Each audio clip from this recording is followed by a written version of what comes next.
السلام عليكم خوتي المغاربه. راه كاين واحد القانون جديد غادي يدخل حيز التنفيذ، والهدف ديالو كيحمي الحيوانات الضاله ويحد من المشاكل الصحيه والامنيه اللي كيسبوها.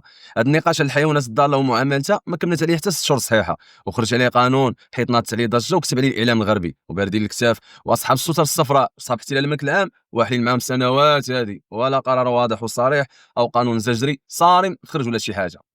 فاول حاجه ممنوع تعطي الماكله ولا تداوي ولا حتى تاوي حيوان ضال في زنقه ولا في بلاصه عامه، والغرامه راه تقدر توصل من 1500 حتى 3000 درهم. باش نشرح لك اكثر، مثلا شي واحد كيعطي الخبز للكلاب في الزنقه في السوق او في الدرب يقدر يتعرض لهذه الغرامه. ثاني حاجه، اي واحد عنده حيوان خاص به خاصو يصرح به ويتوفر على الدفتر الصحي، ولا يقدر يخلص من 5000 حتى 15000 درهم. وكمثال، الا عندك كلب في الدار وما قلتيهاش للسلطات غادي تعرض راسك لهذه العقوبه. ثالث حاجه، المراكز اللي ما كيتبعوش شروط الترخيص او ما كيتواصلوش مع السلطات في حاله التغيير كيتعرضوا لغرامات من 20000 درهم حتى 50000 درهم. وكمثال، مركز ايواء الحيوانات دار توسعه جديده وما خبرش السلطات غادي يخلص الثمن وغيكون ثقيل.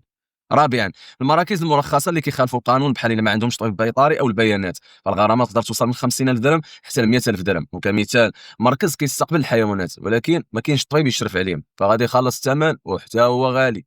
وخامس حاجه، اي واحد دار مركز لرعايه الحيوانات بلا ترخيص فالعقوبه تقدر توصل حتى ل 500 الف درهم.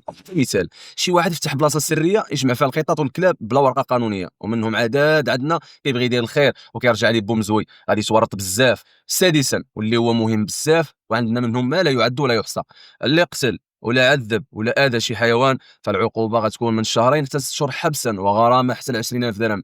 وسابعا، اللي عرقل عمل لجان المراقبه ولا المراكز بحال السيده اللي بانت في واحد الفيديو كتمنعهم انهم يجمعوا الكلاب في السيارات التابعه للجماعه وتلك تشتغل طبعا ما تخسنيش ما تخسنيش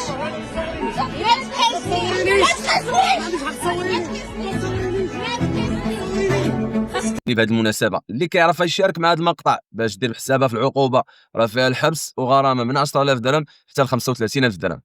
الحاصل وما فيه، بهذا الشكل المغرب ولا من الدول اللي كتحمي الحيوان بحقوق واضحه، كيبان لي الحيوانات غادي تولي محسوده، ويمكن حتى الانسان في هذه البلاد غيتمنى يكون حيوان باش يستافد من بعض الحقوق.